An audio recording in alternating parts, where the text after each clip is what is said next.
on poursuit tous les halachot, les lois de Birkat Kohanim. Un officiant qui s'est trompé et qui a sauté la Birkat Kohanim. C'est-à-dire que dès qu'il a terminé la bracha, la bénédiction de Atov Shimcha Ulchana Eliodot, juste après on doit faire Birkat Kohanim avant de dire Sim Shalom. Mais lui il a continué Sim Shalom Tova Bracha sans faire Birkat Kohanim. Que faire? Alors, s'il se rappelle au milieu de Sim Shalom, il s'arrête et il revient à Birkat Kohanim comme la halakha.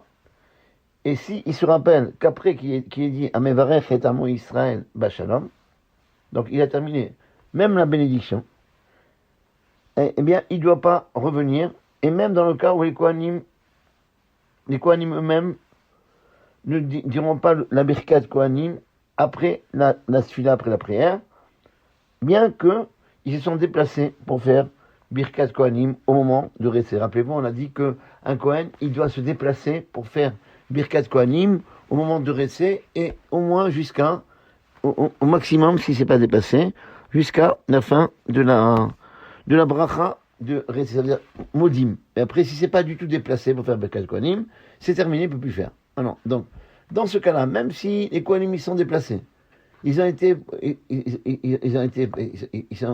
sont préparés pour faire Birkat Kohanim, et que on a fini la bracha, la bénédiction de Sim Shalom, on a dit Baruch Ata Hashem Amaverach et Amo Israël Bashalom, eh bien, dans ce cas-là, on ne fera pas Birkat Kohanim.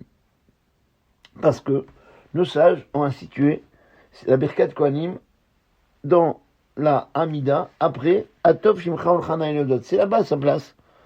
Alors, dans ce cas-là, on n'a pas le droit de la dire après la prière. Et même s'il y a certains qui disent qu'ils font la bracha des Kohanim après la Tfila, il vaut mieux ne pas faire, et surtout qu'on a comme principe, surtout dans le cas où les Kohanim ils vont faire une bracha, et on a comme principe, même s'il y a certains qui pensent qu'il faut faire après la Tfila, enfin la Tfila, après la Tfila, ça veut dire après la Hamida, voilà, quand on n'a pas attaqué encore les Tachanonim, on n'a pas fait un an, on est encore dans la Hamida, eh bien, on a un principe qui dit, ça fait que brachot, quand on a dans les bénédictions, on ne fait pas. Ça, donc, rappelez-vous, ça peut arriver dans les communautés, tout le monde dort, tout le monde n'est pas réveillé.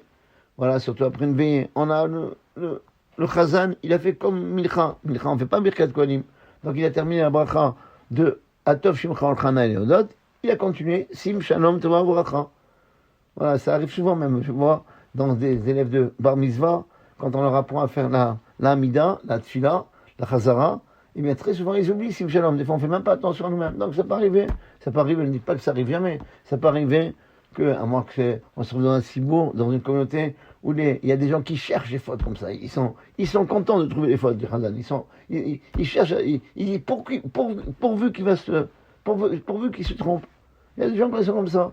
Le Stapler il dit voilà, vous savez, dans une maison, il y a deux personnes qui cherchent les souris.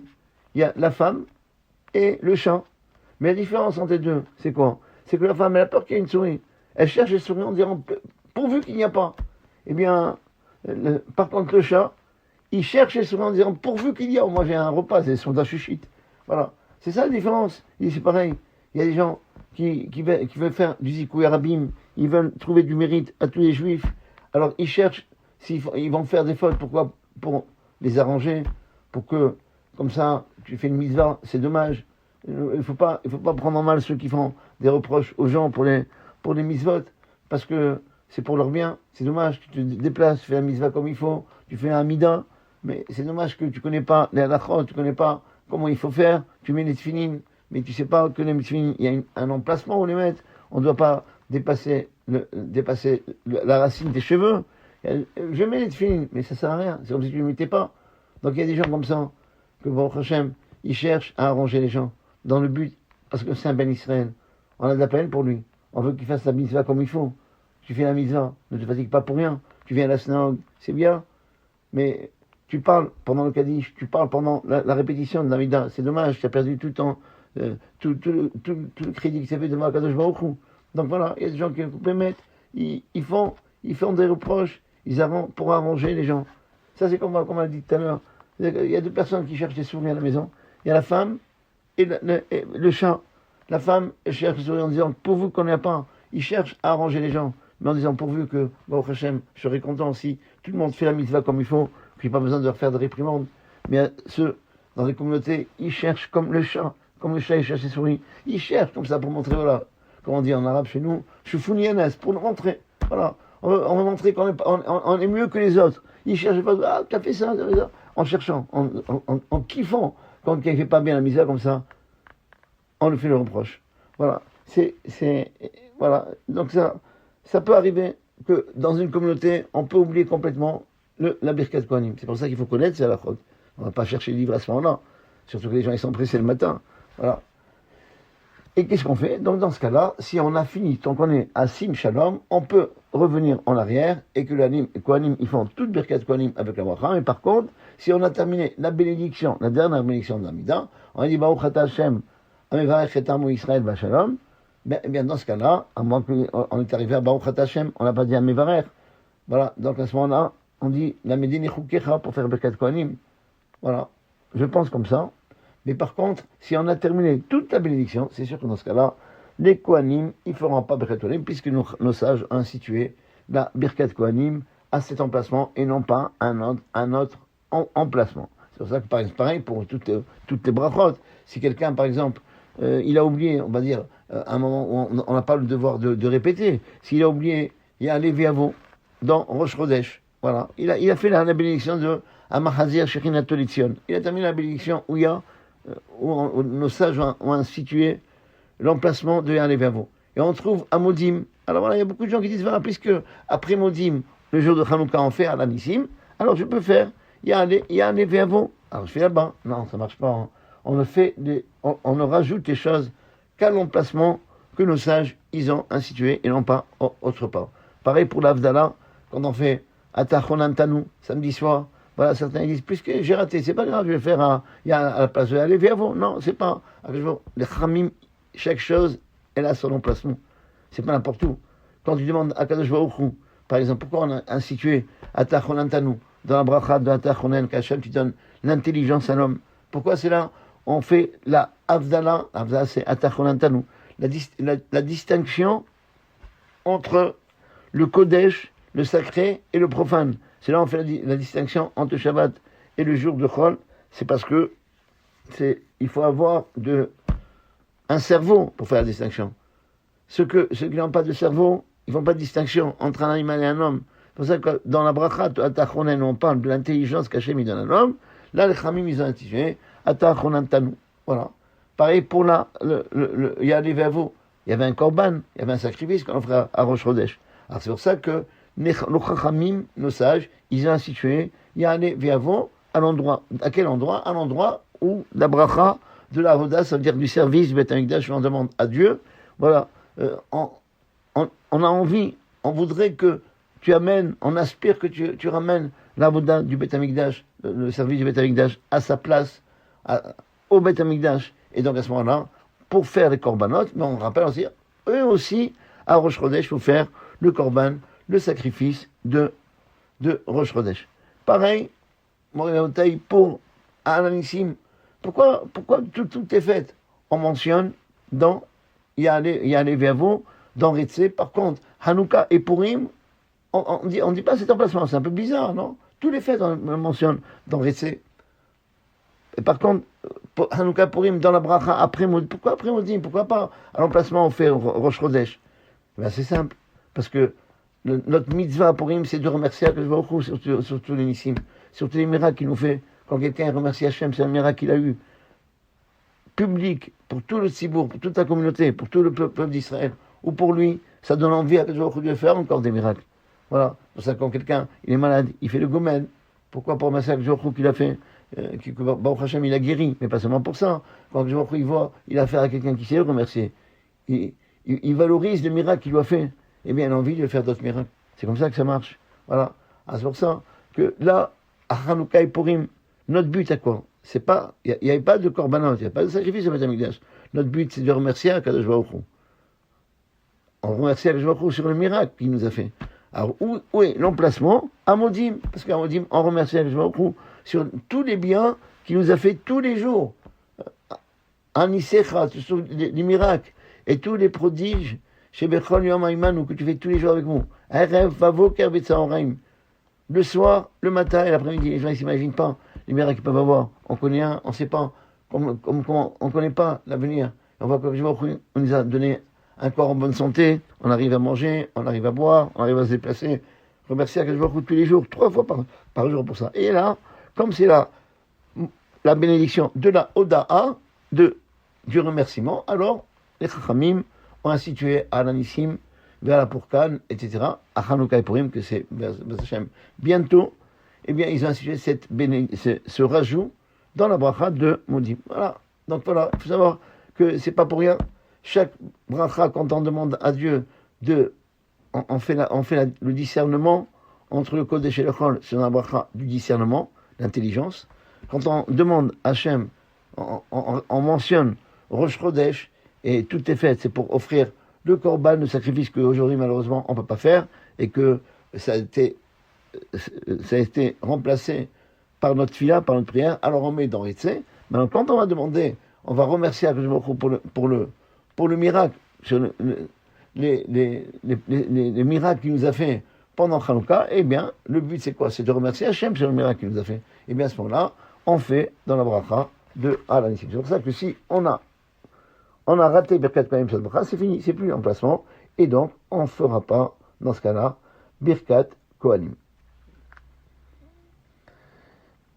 Autre problème, un Chaler Sibou, un officiant qui s'est trompé dans Birkat Kohanim. Vous savez, alors je vais expliquer c'est quoi la faute qu'il a fait. Voilà, ça aussi ça peut arriver. Vous voyez dans Birkat Kohanim, le mot Elecha, il apparaît 2 fois. On a 3 phrases dans Birkat Kohanim. Un jour, on expliquera bien tout la Birkat Kohanim, qu'est-ce qu'on demande à Dieu. Mais là, en ce moment, c'est les halachot qu'on voit. Voilà, vous voyez, dans le Birkat Kohanim, j'ouvre mon livre pour vous dire.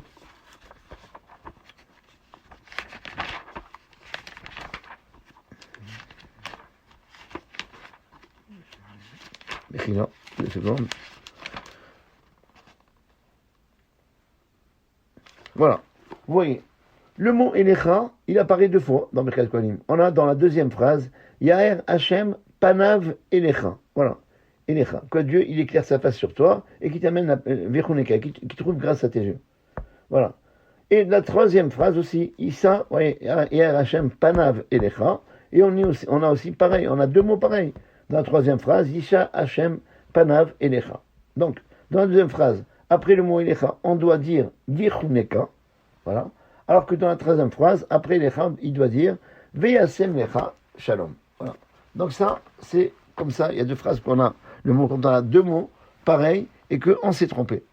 C'est-à-dire que le Kohen, une fois qu'on a dit Elecha, eh bien, il était à la 2e phrase, il aurait dû dire Vichuneka, et il s'est trompé. Et il a dit VSM, enfin, il s'est trompé. Mais c'est le Chazan, des fois, qui s'est trompé. Voilà. Le Chazan, il s'est trompé, l'officiant, il s'est trompé, et les autres, ils l'ont suivi. Comme on dit en arabe chez nous, Maboul Abel Jbar. Ça veut dire, un fou, il a rendu fou tout le monde. Voilà. Lui, il s'est trompé, il a tous les Kohanim, ils sont trompés. Voilà. Et alors, il s'est trompé. Qu'est-ce qu'on doit faire dans ce cas-là? Ça veut dire, lui, le Chazan, j'insiste, donc l'officiant il s'est trompé, et les Kohanim aussi, ils ont suivi, et ils ont dit pareil que lui. Voilà. Et après, on se rappelle, après Birkat Kohanim, au milieu de la bénédiction de Sim Shalom. Que faire dans ce cas-là? Alors, il faut demander aux Kohanim de reprendre la Birkat Kohanim entièrement. Voilà. Ils remontent, même s'ils sont descendus du Echal, de l'estrade, ils remontent, ils refont tout le Birkat Kohanim, parce qu'ils ne font pas partir de ce moment-là, ils reprennent tout, sans la bracha de la mitzvah. C'est-à-dire, ils ne disent pas la bracha, ils disent directement, Yivarecha Hashem Veishmerecha. Voilà, ils recommencent. Et si ils se rappellent, après que le Tzibour, la communauté, a terminé Amevarech et Amo Israël Bashalom, donc on a terminé la bracha, eh bien, là, comme il y a une marloquette, si on peut faire ou non, donc, et que là, de toute façon, on fait Birkat Kohanim sans la bracha, alors, les Kohanim, même si on a terminé la bracha, eh bien, ils diront Birkat Kohanim sans la bracha, tant qu'on a après, on est juste après la bénédiction. Et même dans le cas où la tfila, parce que quand on a terminé, n'oubliez pas, quand on a terminé la bracha de Sim Shalom, c'est fini. Ça veut dire que non seulement on n'est plus dans la bracha de Birkat Kohanim, mais on a terminé tout court, toute la Hamida, parce que c'est la dernière bénédiction de la Hamida. Et donc, même dans le cas où ils ont terminé toute cette tfila, eh bien, on peut faire Birkat Kohanim tant qu'on n'a pas attaqué le Hana ou l'Itachanunim ou le Kaddish. Dans ce cas-là, après, c'est terminé, on ne peut plus rattraper. C'est pour ça qu'il faut que toujours quelqu'un ne pas savoir bémettre, on peut avoir faire des erreurs comme ça, personne ne s'aperçoit. Et ça peut arriver, je ne dis pas que ça arrive tous les jours, ça peut arriver dans 1 million de cas, mais il faut, c'est ça la force de la halakha. Elle a pensé, même dans des cas comme ça, compliqués, qu'est-ce qu'on doit faire? C'est marqué, tout est marqué dans la halakha. Voilà, donc c'est pour ça qu'il faut savoir que dans ce cas-là, tant qu'on est dans la Mida, ou tant qu'on n'a pas repris les Kohanim, on n'a pas commencé les Tachanunim, on peut revenir à Birkat Kohanim, mais les Kohanim, ils remontent dans l'estrade, même si on descend, c'est pas grave, et ils refont Birkat Kohanim, mais sans bracha.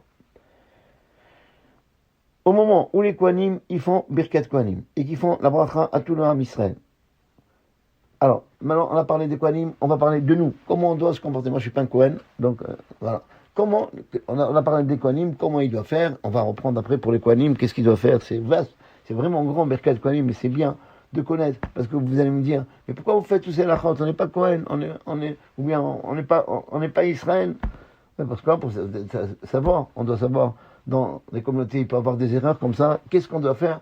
C'est bien de savoir, comme ça, il y a au moins quelqu'un qui sait. Voilà. Et quand vous allez entendre tous les halachot que Be'ez Hashem en fera, si Dieu nous donne la vie et la santé de Birkat Kohanim, qui sont assez vastes, donc vous savez comment on doit faire exactement, et vous les allez faire le reproche, les gens ils doivent savoir. Moi j'ai reçu un coup de fil d'un rabbin, un nouveau rabbin qui était dans une communauté, il savait pas comment faire, il était embêté, parce que il a donné la tfila à quelqu'un qui n'avait pas l'habitude de prier, il priait bien, mais il n'avait pas l'habitude de faire Chazan. Il ne veut pas embêter les gens. Pourquoi? Dans des communautés, on a un Chazan. Pourquoi on va embêter et faire le Chazan pour embêter les gens? Là, c'est quelqu'un qui est spécialiste. Voilà. J'ai dit la dernière fois que, attention, chez nous les Sfaradim, on n'a pas l'habitude de faire l'office quand on est dans les 12 mois des parents. C'est pas obligé, il n'y a aucun chiyuv. Je répète encore une fois, c'est seulement dans le cas où on sait bien prier. Voilà. On sait bien prier. Et on n'a pas prié jusqu'à présent, donc maintenant, là c'est une mitzvah de prier pour ses parents, c'est bien de prier. Si on connaît bien prier, on sait bien prononcer, etc., pourquoi pas? C'est bien de prier. Avant il n'a jamais prié, voilà. Donc il prie, c'est bien, mais si on ne sait pas, il ne faut pas monter. J'ai oublié de vous dire la dernière fois que le grand rabbin de Djerban, Rabbi Hamim Huita Cohen, il a institué qu'il voyait à Djerban, c'est-à-dire à Djerban, les gens, ils savent très bien lire. Je ne suis pas djerbien, mais ils savent très bien lire, à tel point que dans toutes les communautés, on a l'habitude, quand on se marie, normalement, c'est le khatan qui doit faire les bénédictions. C'est celui qui est concerné par la mitzvah qui fait les bénédictions, pas quelqu'un d'autre. Et là, on demande au rabbin de faire les brachot, les bénédictions pour le mariage. Mais pourquoi? C'est pas lui qui se marie. Sinon, le rabbin, il a 2000 femmes ou 3000 femmes. On va pas dire bien un arabe pour lui. Avec une seule, on n'arrive pas. Voilà. C'est pas le rabbin qui se marie, c'est le khatan. Pourquoi on demande au rabbin de faire les bénédictions? Pour ne pas faire honte le jour du mariage. On a prévu même ce cas-là à celui qui ne sait pas lire. Alors on a institué d'office que c'est pas lui qui fait les brachot, parce qu'on va pas dire celui-là il sait pas lire, on demande au rabbin. Celui-là il sait lire, on demande pas au rabbin. Non, pourquoi? Parce qu'après ça fait honte. Voilà. Quand on voit que le rabbin il fait lui les bénédictions, c'est à celui-là il ne connaît rien, c'est un nul. Non, pour ne pas arriver à dire ça. Alors on a institué partout que c'est le rabbin, un rabbin, ou quelqu'un, un rav qui connaît bien la halachot, qui fait les brachot des kiddushin du mariage, pour ne pas faire honte. Et à Djerba, il faut savoir qu'ils ont le minag, ils ont la coutume que c'est le khatan lui-même qui fait les bénédictions des kiddushin. Pourquoi? Parce que chez eux, il n'y a pas quelqu'un qui ne sait pas lire. Tout le monde sait lire. Donc il n'y a aucune raison. Toute la raison pour laquelle c'est un rabbin qui fait. Parce que tout le monde ne sait pas lire. Alors pour ne pas faire honte, on a institué. Mais chez eux, tout le monde sait lire. Il n'y a pas ce problème-là. Alors c'est le khatan lui-même qui fait les bénédictions du mariage. Et aujourd'hui, dans le cas où le khatan il sait lire, on ne sait rien, parce qu'on se trouve dans un pays où les gens ne savent pas. Donc là, il ne pas dire, moi je sais lire, allez, moi je prends le verre et faire, pas comme les autres. Il faut savoir faire toujours comme les autres. Ne pas, ne pas se montrer, ne pas dire, voilà, ah, moi je suis spécial. Les gens, ils cherchent des scoops comme ça. On n'a pas besoin de faire des scoops. Abdou il apprécie, même une mitzvah que tout le monde fait. Tu fais la mitzvah comme tout le monde. Abdou il apprécie. Regardez, on a vu, quand on a inauguré le Beth Amikdash, les Nessim, les, les chefs de tribu, chacun il a amené son korban, son sacrifice. Il s'est avéré que chacun a amené le même sacrifice que l'autre. Et pourtant, la Torah, elle répète, alors qu'elle est avare en mots, que même pour les tefillin, on n'a rien comme détail. Il y a marqué, Ukshartam, tu attacheras comme signe sur ta main. Mais quel signe? Comment il doit, la forme des tefillin, la couleur, etc. On ne sait pas. C'est pas marqué dans la Torah. Et là, la Torah, elle s'attarde. Elle répète 12 fois le même sacrifice que chacun il a fait un jour différent. Au lieu de dire, voilà, le premier jour, c'est celui-là qui a offert, le deuxième jour, il a fait pareil, le troisième jour, il a fait pareil. Non, elle répète tout. Et voilà, et comme ça, on se trouve avec une paracha, la paracha de Nassau, la plus grande. Mais pourquoi Hachem il répète? Pourquoi il dit pas, voilà, le deuxième il a fait comme ça, le troisième il a fait pareil, le quatrième il a fait pareil, etc. Donc pourquoi elle répète chaque fois? Pour dire, attention, ne cherche pas, mais c'est pour nous un enseignement aujourd'hui très fort. Ne cherche pas des scoops. Ne cherche pas à te montrer par rapport aux autres. Akadosh Baruch Hu, il apprécie. La même mitzvah, ne dis pas, moi, les tefillin, c'est rien pour moi, tout le monde met les tefillin, ça ne m'intéresse pas. Moi, je vais une mitzvah que personne ne fait. Je montre que moi, je suis spécial. Non, ne cherche pas. Tu vois bien que les chefs de tribu, chacun il a amené le même korban, le même sacrifice que l'autre. Et la Torah, qu'est-ce qu'elle fait? Elle répétait 12 fois pareil, pour dire, ne cherche pas de scoop.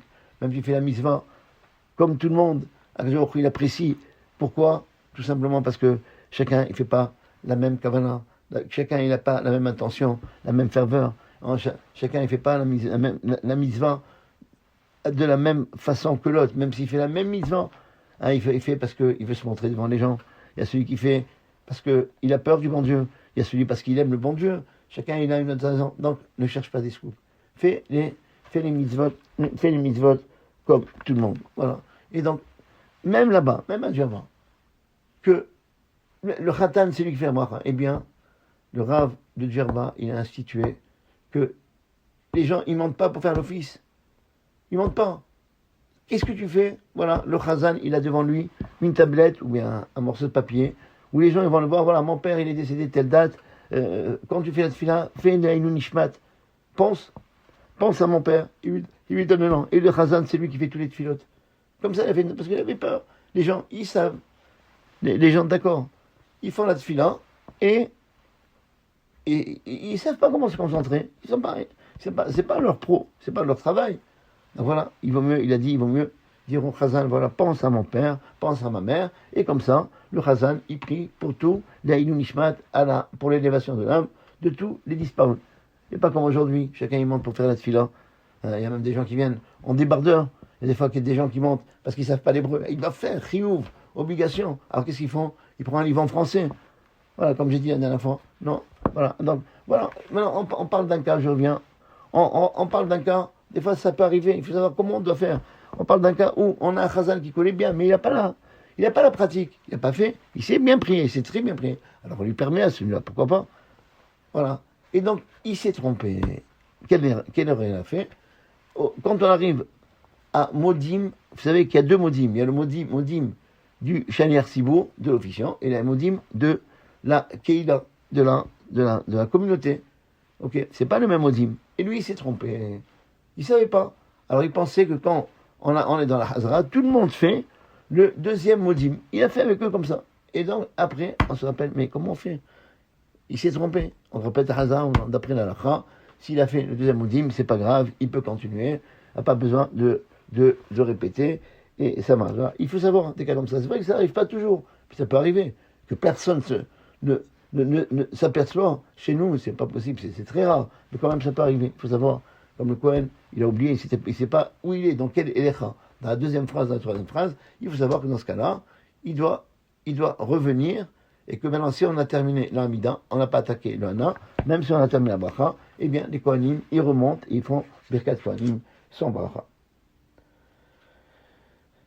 Donc,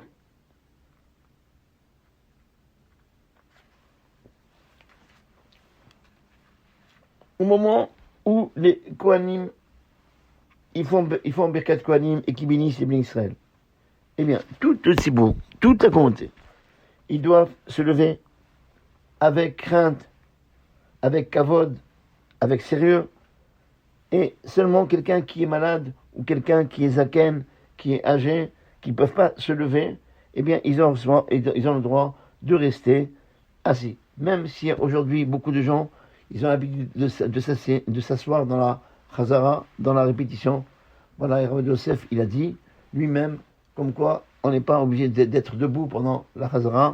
En tous les cas, il faut savoir que chez nous, le minhag, c'est d'être debout pendant la chazara. Alors que c'est une personne âgée, car il peut pas rester trop debout, là, on lui permet de s'asseoir. Mais nous, on a l'habitude comme ça, d'être debout pendant toute la chazara. À moins qu'il y ait pas, comme on voit aujourd'hui, des jeunes qui ont bien de la force de faire des footings le soir, de faire Moussa Shabbat, des foot, etc.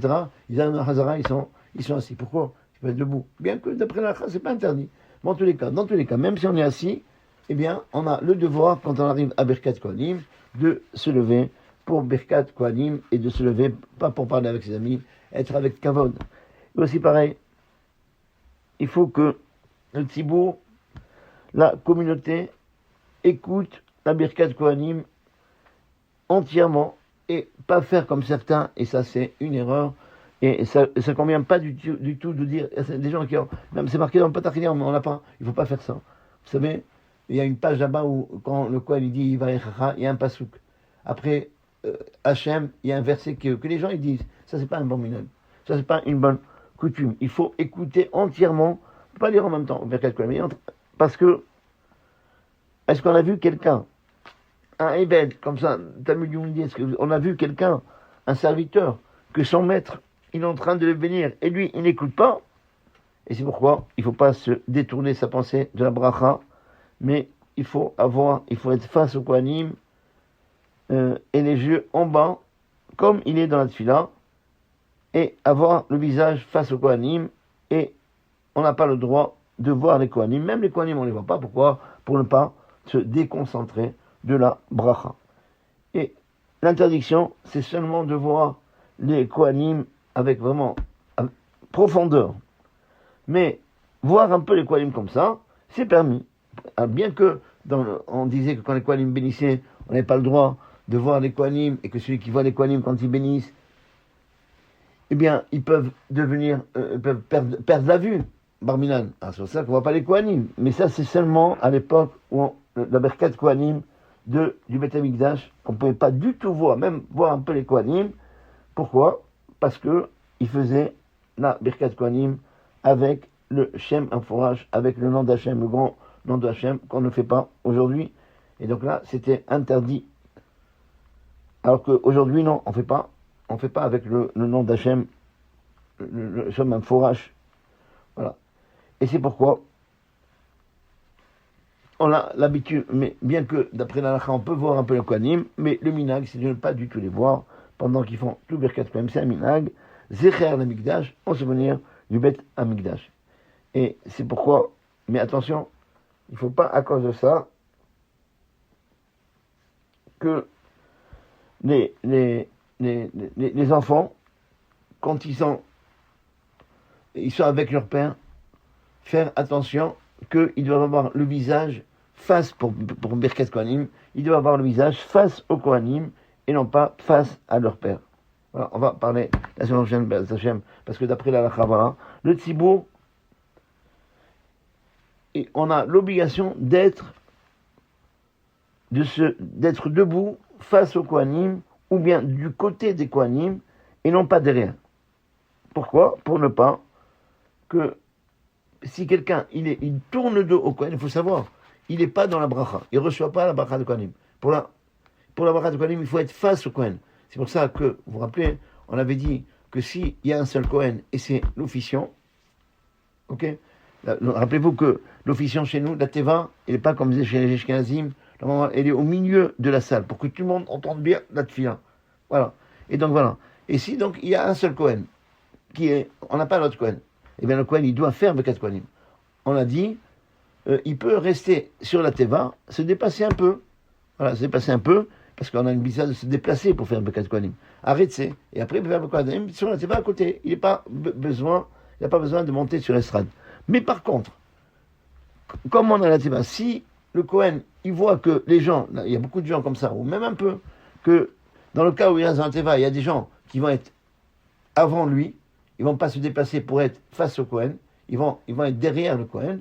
Dans ce cas-là, il vaut mieux qu'il monte sur l'estrade pour faire un Birkat Kohanim, puisque l'estrade se trouve au fond de la synagogue, et quand il est au fond de la synagogue, il est face à tout le monde. Parce que tous les gens qui sont derrière, c'est pour ça que quand, par exemple, des fois, il y a des profondeurs dans les synagogues, si on n'est pas face au Kohanim, ou du côté des Kohanim, mais on est derrière les Kohanim, on n'est pas dans la bracha. Bon, c'est pour ça que, faire attention, le papa, quand il bénit ses enfants, beaucoup de fois on voit qu'il entoure ses enfants, et beaucoup de ses enfants, de ses petits-enfants, ils tournent les dos au Kohanim, c'est dommage. Ils sont face à leur père, mais ils ne reçoivent pas la Birkat Kohanim. Obligatoirement, il faut faire attention. Quand le père il bénit ses enfants, comme on a l'habitude de faire, de mettre le talit sur la tête, les enfants, c'est pour ne pas d'ailleurs qu'ils voient les Kohanim, voilà, et il faut que les enfants ils soient à droite et à gauche, en tous les cas, ou bien, même s'ils sont de côté, mais il doit les mettre tous, ils lui tournent le dos au papa, et ils sont face au Kohanim pour être dans la bracha. Voilà, Shabbat Shalom, Ramotai.